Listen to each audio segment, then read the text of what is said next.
Bom, pessoal, vamos lá, vamos começar. 102 pode abrir a coletiva. Perfeito, Lucas. Obrigado.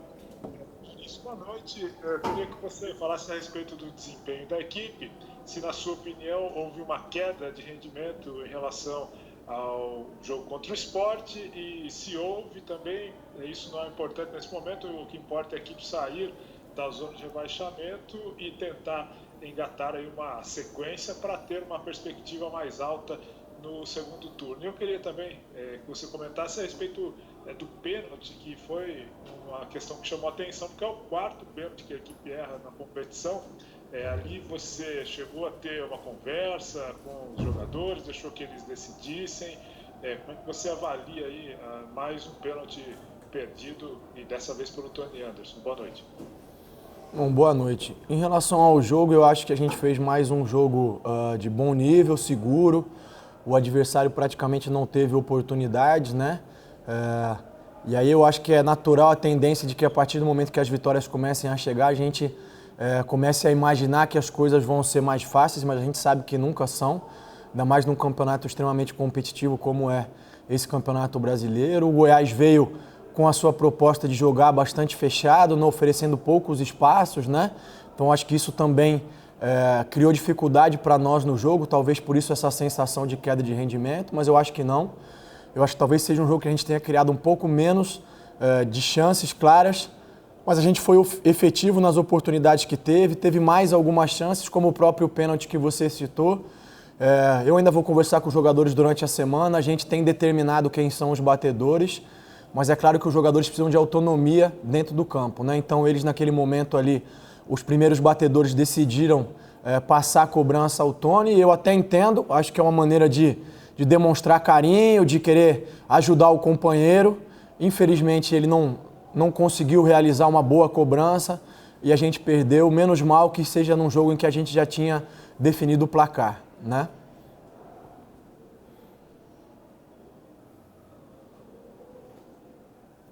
Tá no mudo, Loredo.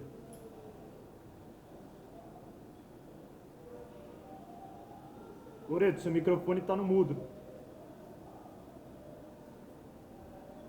Desculpa, tudo bem? Boa noite, Barbieri. Sérgio Loredo, Nova Norte FM, com a Alfa Mix, equipe Futebol Total. O torcedor vai indagar justamente isso, né, Barbieri? A vitória é importante, o time chega agora a 3 jogos sem perder, né? A gente pega Flamengo, Sport, Goiás, então é uma outra história. O campeonato tá aí, sai da zona de rebaixamento. Agora, essa questão dos pênaltis, você tinha dito anteriormente até a escala de batedores. Claudinho atravessa um grande momento, né? Perdeu aquele pênalti para o São Paulo. Hoje não era hora dele pegar, abraçar a bola, ou você do banco gritar, é do Cláudio, porque eu estou imaginando o seguinte, vem Copa do Brasil aí, e decisão em Copa do Brasil nas penalidades é até muito normal. E o nosso aproveitamento nesse momento é preocupante, né? O torcedor fica de cabelo em pé quando sai pênalti, está rezando em jogo para não sair pênalti. E não pode ser assim, né? Tem que ser ao contrário. Quando tiver pênalti a gente tem que comemorar, acreditar que é quase certo aí o gol. Como que você vê toda essa situação? Boa noite, Sérgio. Eu acho que existe um exagero aí nessa questão. Você tem toda a razão em relação ao aproveitamento.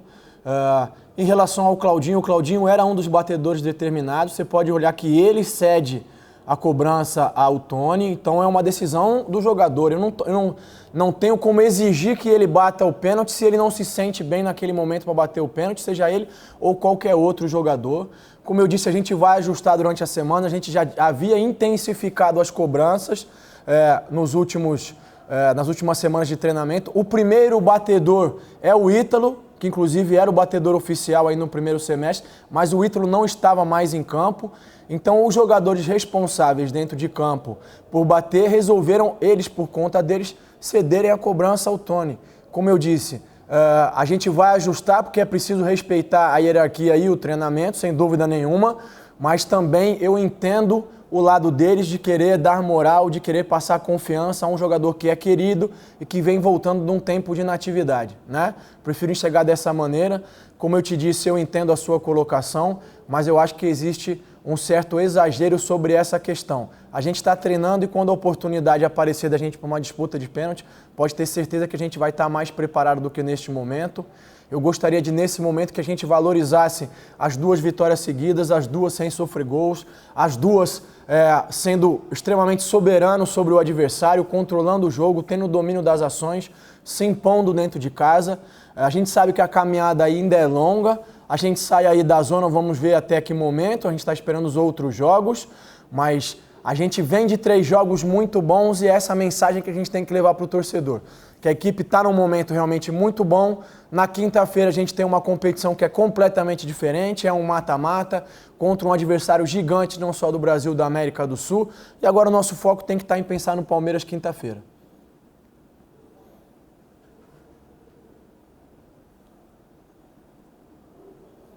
Boa noite, Barbieri, Mário do Correio de Atibaia. Como você analisa essa partida de hoje, que foi importantíssima para o Red Bull Bragantino, a vitória, sair da zona de rebaixamento? E qual é a sua análise agora para quarta-feira, né? Um jogo difícil contra o Palmeiras e é muito importante aí almejar a Copa do Brasil, que é uma competição aí que tem uma visibilidade nacional também muito forte e também importante na temporada, né? Eu avalio a partida de hoje como extremamente positiva, como eu disse anteriormente em outras oportunidades. Independente de vitória ou derrota, sempre há pontos positivos e outros negativos, né? É evidente que a gente tem coisas a ajustar também pensando no Palmeiras. Eles ainda vão jogar nessa rodada, então vamos ver como é que eles vão se comportar nesse próximo jogo que eles têm. A gente já vem enfrentando eles. Eu acho que a gente fez um jogo bom com eles aqui em casa, quando teve oportunidade pelo Campeonato Brasileiro. Apesar da derrota, a gente conseguiu sair na frente, teve oportunidade de ampliar o placar, mas infelizmente cedeu a virada. Isso serve de aprendizado contra uma equipe desse nível, desse calibre. A gente não pode permitir que eles tenham muitas oportunidades, porque o que marca essas grandes equipes é a capacidade de definir em poucas chances, né? Então a gente sabe que é um campeonato de outra característica completamente diferente, um mata-mata, uma disputa de 180 minutos. Não adianta querer resolver as coisas em 90, porque dificilmente elas se resolvem em 90. A gente tem o primeiro jogo em casa e sabe que é muito forte em casa, que vem tendo um comportamento muito bom aqui. E depois a gente vai decidir na casa deles. Isso para nós também não é um problema. Nesse momento de pandemia em que, infelizmente, a gente não pode contar com os torcedores dentro de campo, esse fator casa, fora de casa, acho que fica um pouquinho diminuído. Então a nossa ideia agora é, como eu te falei, esperar como vai ser o posicionamento deles no Brasileiro, estudar eles bastante, ajustar os detalhes e encarar com a maior seriedade possível esse jogo de quinta-feira. Oi, Maurício, tudo bem? Felipe aqui do Globo Esporte. Maurício, a minha pergunta é também falando com relação ao Palmeiras.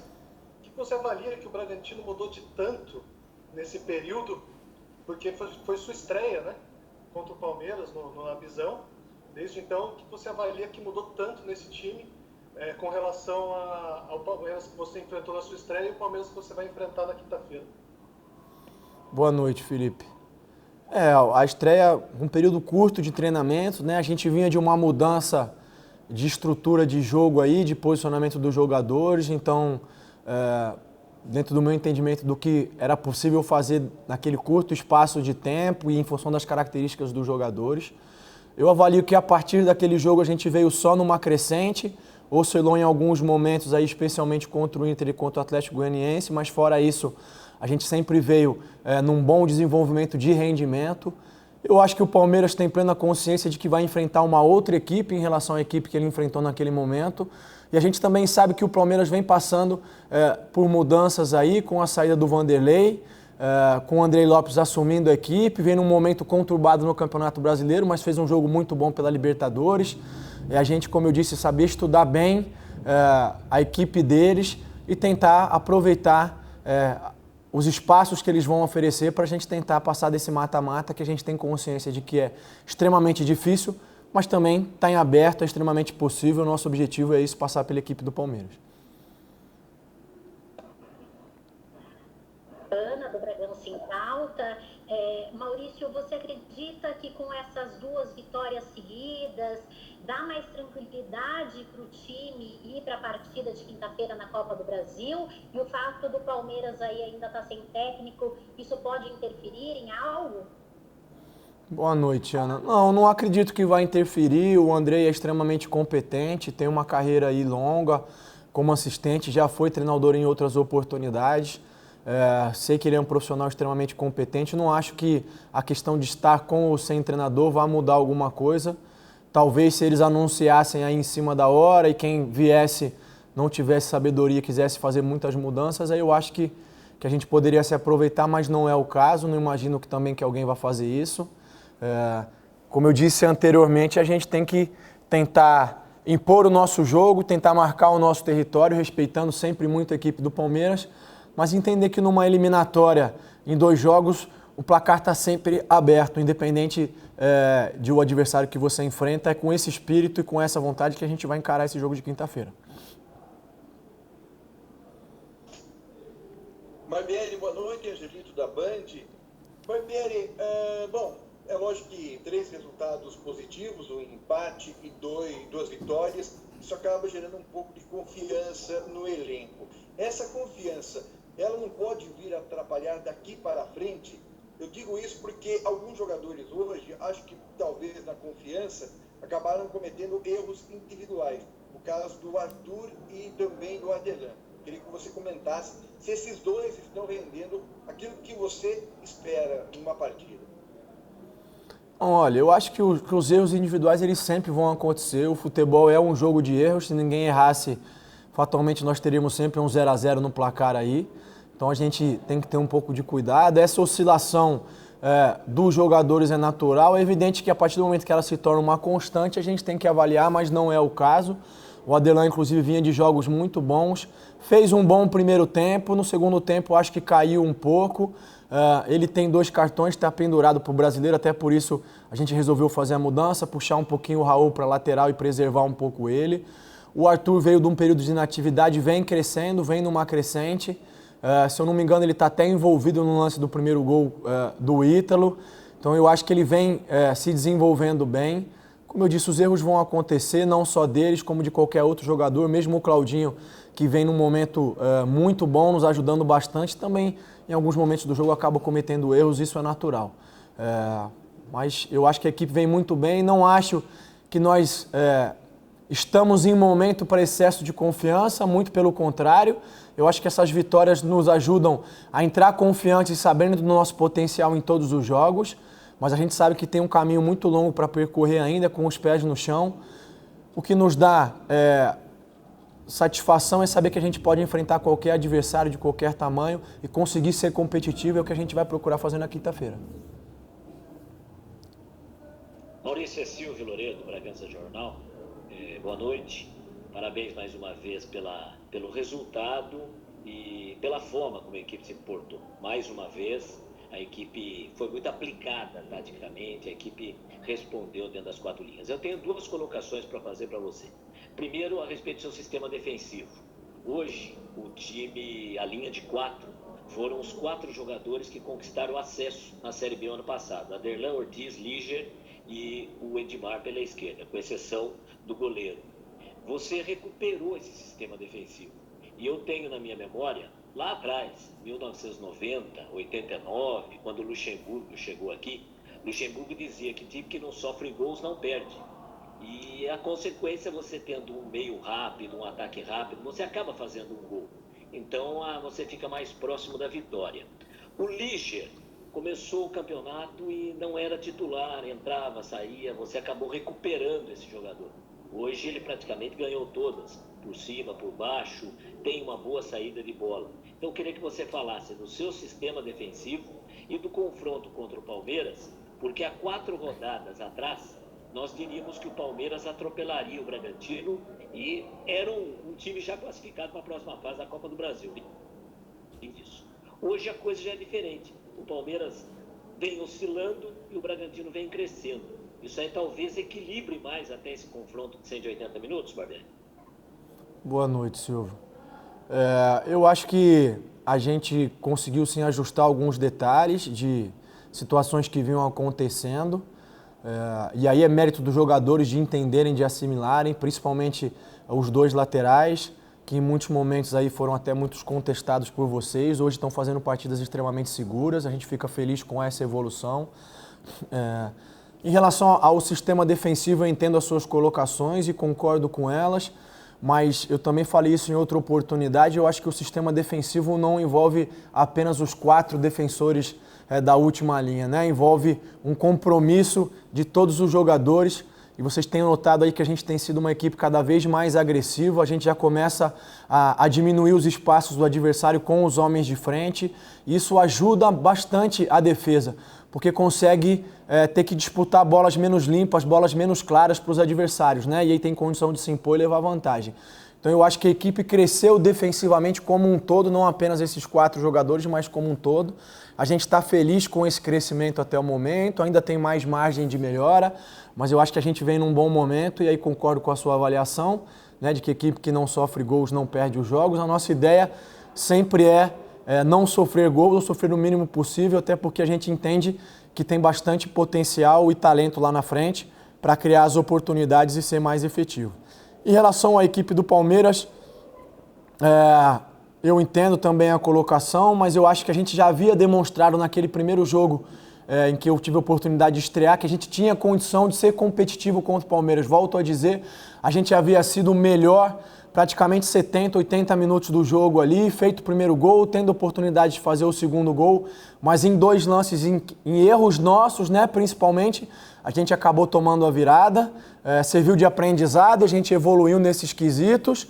Então eu entendo que, mais uma vez, na quinta-feira, a gente sabe que é um adversário extremamente qualificado e difícil, mas que a gente tem condições de fazer frente, de ser bastante competitivo e de buscar a vitória. É com esse espírito que a gente vai trabalhar a partir de segunda-feira para tentar já fazer um bom resultado dentro de casa e saindo de casa ali para tentar matar essa classificação.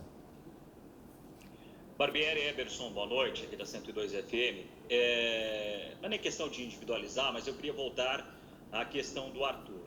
Porque o Arthur que nós vimos no Campeonato Paulista e o Arthur que nós estamos observando hoje dentro de campo é um Arthur totalmente diferente, principalmente ele tem se movimentado, ele tem participado do jogo, ele tem procurado as melhores opções, mas as suas decisões finais, as tomadas de decisões, como no jogo de hoje, muitas vezes têm sido equivocadas. O que acontece? Porque é um grande jogador, fez uma temporada passada brilhante, o Campeonato Paulista muito bom, e que não consegue ainda render o que se espera dele.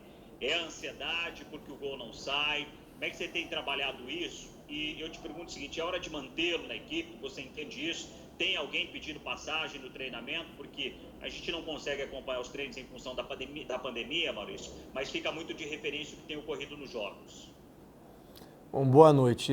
Eu volto a dizer, né, a questão da individualização é sempre complicada porque existe um contexto em volta, né? O Arthur não joga sozinho, então muitas vezes pode parecer que algumas coisas não encaixem, o jogo dele não flua da maneira que vocês esperam, mas muitas vezes não é apenas responsabilidade dele, né? Pode ser um companheiro que não fez um movimento que abra um espaço para ele, pode ser uma bola que não chegue da maneira que deveria chegar, mas eu avalio que o Arthur fez um bom jogo, especialmente no primeiro tempo. É só vocês observarem a maneira com que o zagueiro do lado esquerdo da equipe do Goiás deixou o campo, né? Ele correu 3, 4 vezes atrás do Arthur, numa inclusive ele segurou o Arthur de maneira clara. O próprio assistente do nosso lado disse que avisou o árbitro entendeu que não deveria chamar, o que na minha opinião é um erro, porque ele ia sair cara a cara com o goleiro, ele foi atrasado pelo segurão aí do adversário. Então quer dizer, o Arthur, bem ou mal, ele conseguiu tirar um adversário de um nível importante pra gente, conseguiu gerar desequilíbrio. É evidente que todos nós sabemos que ele tem condição de render mais, ele mesmo sabe disso, mas isso não vai acontecer só nas palavras, é preciso tempo e treinamento, a gente tem feito isso com ele. Eu tenho certeza que ele já tem nos ajudado muito e vai ajudar cada vez mais daqui para frente.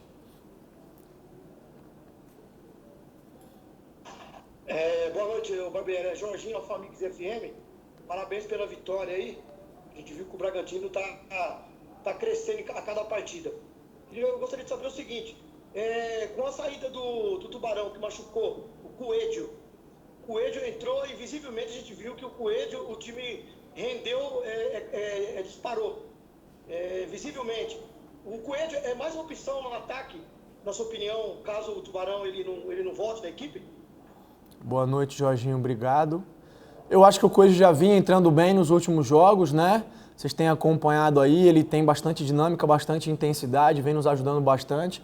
Eu avalio que ele entrou, fez um bom jogo. O Coelho é mais uma opção que a gente ganha, a gente tem outras também, jogadores com diferentes características até para essa mesma posição, mas a gente fica bastante satisfeito com o rendimento que ele apresentou, teve até uma oportunidade de marcar, a bola acabou indo por cima do gol. A gente tem trabalhado bastante durante os treinamentos, como vocês mesmos disseram, uma pena que vocês não podem acompanhar em função da pandemia, mas a gente tem dado muita atenção aos jogadores de forma individual para que eles cresçam, evoluam e possam ajudar a gente coletivamente. O Coelho vem nesse crescimento, assim como outros jogadores, o PH, o próprio Morato. Então são jogadores importantes para nós que têm condição de entrar assim que tiverem oportunidade e ajudar bastante a equipe. Maurício, com relação ao Tubarão, você acabou perdendo o jogador hoje ainda na primeira etapa, talvez seja cedo para uma avaliação do departamento médico se ele será problema para os jogos futuros ou não. Nós temos na sequência Palmeiras, Grêmio na segunda, Palmeiras de novo e Santos. O departamento de fisiologia tem passado para você alguma informação? Há necessidade de repente, poupar alguém nessa sequência? 4 jogos pesados, 4 jogos aí contra forças, primeira linha de ponta do futebol brasileiro. Como é que você vê essa sequência? Não, a gente sempre faz avaliação pós-jogo, né? É evidente que existe um planejamento em relação aos jogos, ao tempo de recuperação, às viagens, mas a gente sempre faz um acompanhamento muito detalhado e individualizado da condição de todos os jogadores, né? E se a gente entender que em algum momento existe a necessidade de preservar algum jogador, como nós fizemos com o Léo Ortiz contra o Flamengo, a gente vai tomar essa decisão, não temos receio de fazer isso, a gente já fez em outras oportunidades também. Eu até citei isso naquela oportunidade que a gente teve 4 jogos ali, poucos jogadores jogaram os 4 jogos 90 minutos. Se eu não me engano, o Hiller e talvez o Raul, eu acho que mais nenhum dos 11 que habitualmente vinham entrando haviam jogado os 4 jogos, então a gente tem esse cuidado sim. Mesmo que um jogador não inicie, pode ser que ele não faça os 90 e preservar ele 20, 30, 15 minutos já é uma ajuda em termos de recuperação para o próximo jogo. A gente tem feito isso constantemente e vai fazer assim que a gente entender que seja necessário novamente. Maurício, para fechar a entrevista, né, agradecendo aí ao Lucas da assessoria e você de novo por nos atender, né, a todos da imprensa de Bragança, de toda a região. Você falou até das críticas, né, aos laterais que vinham acontecendo e evidentemente com os resultados ruins, isso era, né, até que mais do que natural também, da mesma forma que agora com os bons resultados, os méritos, né, e a valorização tem que ser feita. Você já falou do Hiller no jogo passado, não só pelo gol, mas também pela atuação, e hoje chama atenção, que nem para mim, de novo ele não toma cartão, de novo ele foi muito importante na partida, e ele era um jogador que vinha, né, recebendo muitos cartões, ficando suspenso. Essa mudança se dá pela presença do Raul e a formação, de repente, num 2-1 do meio de campo, diferentemente de quando jogava 1-2, e o Hiller era sobrecarregado, e hoje, esse bom momento do jogador também, de repente, esse equilíbrio também se deu a esse ajuste, é claro, daí ao seu trabalho desenvolvendo com os atletas ao longo da semana? Eu acho que sim, eu acho que até menos importante do que a disposição, se é 1-2-1 ou 1-2, a equipe tem conseguido atuar mais próxima, ser mais compacta, o adversário tem menos espaços para explorar entre as linhas, isso facilita o trabalho do Hiller, além, claro, do amadurecimento dele, do desenvolvimento individual dele, sempre é um conjunto de fatores, né? Quase nunca é um fator de maneira isolada, sempre, como eu disse, envolve um conjunto de fatores e todo um contexto. Eu acho que à medida que a equipe ganha confiança, à medida que a equipe se apresenta mais consolidada defensivamente, pressionando mais o adversário, oferecendo menos espaços, os jogadores conseguem individualmente se destacar mais, fazer melhores escolhas, uma leitura melhor também da parte defensiva. Então eu acho que a evolução do Hiller acompanha uma evolução de equipe e existe o mérito deles de estarem mais uma vez absorvendo as informações, procurando colocar em prática, conseguindo desenvolver e aliando isso aos resultados que a gente tem conseguido nos últimos jogos, né? Eu gostaria de deixar uma mensagem de que a gente tem consciência ainda de que tem uma estrada muito longa a percorrer, são resultados importantes que nos dão confiança e nos deixam muito felizes para esse momento, mas a gente mantém os pés no chão aí, sabendo que tem uma caminhada longa e árdua pela frente, começando com uma competição completamente diferente, que é na quinta-feira com o Palmeiras, que a gente vai encarar com a maior seriedade possível e com muita vontade de passar e dar essa alegria à torcida de Bragança e de poder passar a próxima fase da Copa do Brasil. Valeu, gente. Obrigado. Valeu, Maurício. Já passa a programação para vocês.